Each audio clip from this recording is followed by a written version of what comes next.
Hello and welcome to Vodcast 11.7. In this podcast, I will overview climate change.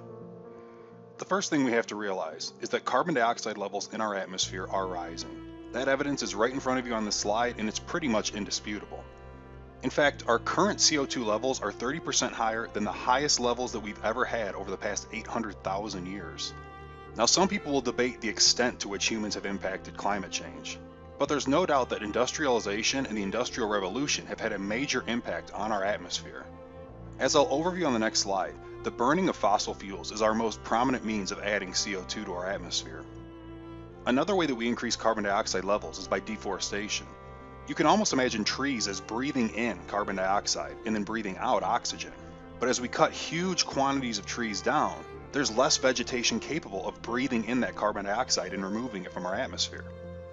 I'd like to call your attention to two images on the screen. First, let's look at the center image, which I've already alluded to. On the horizontal axis, we see a 800,000 year timeline, and the vertical axis tells us the carbon dioxide concentration in parts per million. Over the timescale shown in this graph, carbon dioxide levels rarely approached 300 parts per million. But as of June 5th, 2018, the carbon dioxide levels have risen to 410 parts per million. Now I'd like to shift your attention to the graph you see on the right side of this slide. We're now focused on a timescale that starts in the 1950s and ends in roughly 2012. Take a look at the red line and notice how zigzaggy it is. On an annual basis, there will be a zigzag because during the summer months, the plants that I referenced will breathe in carbon dioxide during photosynthesis. However, during the winter months, photosynthesis is greatly reduced, so there won't be as much carbon dioxide being breathed in by plants. And as a result, in the winter months, we will see the carbon dioxide levels increase slightly. Now try your best to look past the zigzags and look at the black line you see that kind of runs right through the zigzagging pattern. That black line is the seasonally corrected data. And the one thing you should notice about the black line is that there's a very positive correlation shown in this graph. If you start back in the 1950s and approach present time, we see a significant increase in the carbon dioxide concentration in our atmosphere. At this point, pause the video and see if you can answer the questions in red, because you may see this image on future quizzes and tests. Okay, let me overview the answers to parts A, B, and C for the question you see in red. When we answer these three questions, we're going to try to extrapolate up to the seasonally corrected data line, which you see in black.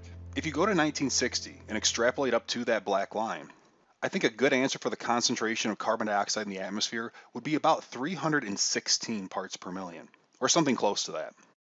Now in part B, we're going to fast forward 40 years and look at the year 2000. It appears to be at about 369 parts per million. And then finally, in the year 2010, I think a good estimate might be something like 388 parts per million or 389 parts per million for the carbon dioxide concentration in the atmosphere.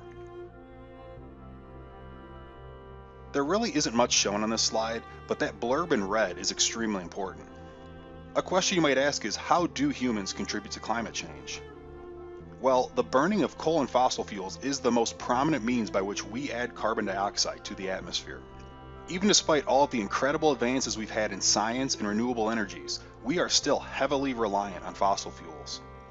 Now let's be realistic, it's probably not possible for us to give up fossil fuels cold turkey. And I'm not suggesting that it's an easy transition from non-renewable energies to renewable energies.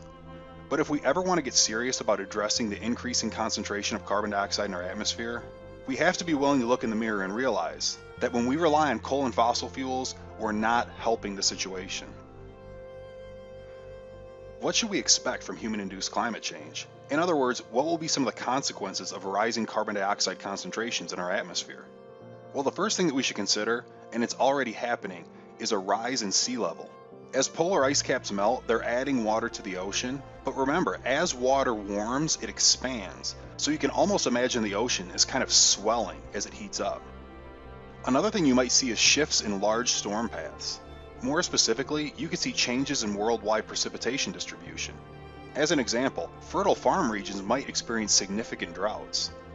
And you can also see changes in occurrence of severe weather, and that can include things like stronger tornadoes. Along those same lines, we can expect to see stronger tropical storms.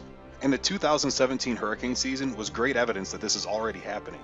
In 2017, we saw an increased frequency of hurricanes, and we saw an increased intensity of those hurricanes. Other important impacts include increased frequency and intensity of heat waves and droughts, as well as ocean acidification. And as you may remember from previous podcasts, when you have carbon dioxide mixed into water, you can form carbonic acid.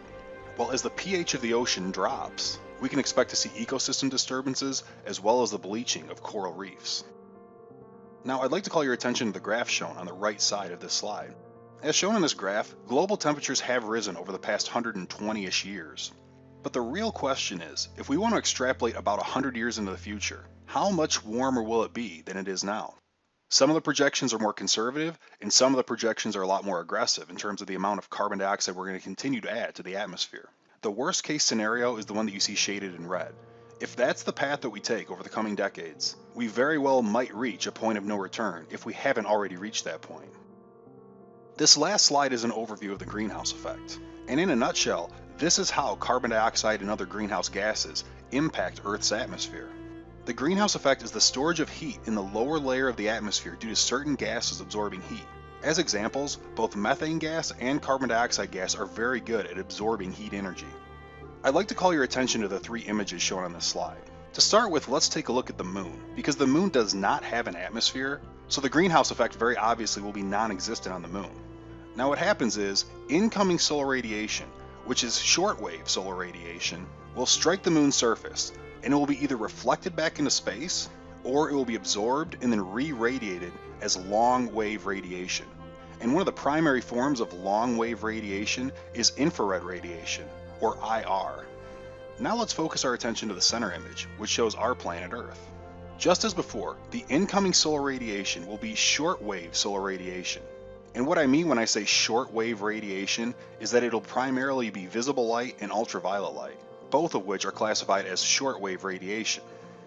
Now, unlike the moon, we do have an atmosphere, and those greenhouse gases that I referenced, let's focus on carbon dioxide, are capable of absorbing some of that long-wave radiation that's re-radiated off of Earth's surface. And when carbon dioxide absorbs some of that long-wave radiation, it essentially traps heat in our atmosphere. But it doesn't stop there. Carbon dioxide is capable of absorbing long-wave radiation, but it will then also re-radiate energy back towards Earth's surface. And in turn, that will warm our surface. Now the final image we'll look at is a hellish scenario, and this is the planet Venus. Venus has the hottest temperatures of all planets in our solar system, and it's because Venus experiences an extraordinary greenhouse warming. The carbon dioxide concentration in Venus's atmosphere is far and away more than it is here on Earth, and it's not even close. Incoming shortwave solar radiation will hit Venus's surface, but then almost all of the outgoing long-wave radiation will be absorbed by the greenhouse gases in Venus's atmosphere. And consequentially, there will be incredible warming of both Venus's atmosphere and Venus's surface. Let's hope that's not the fate of Earth far, far into the future. Okay, that concludes this video podcast, and this was the final Vodcast in Chapter 11. In Chapter 12, we will turn our attention to moisture, clouds, and precipitation.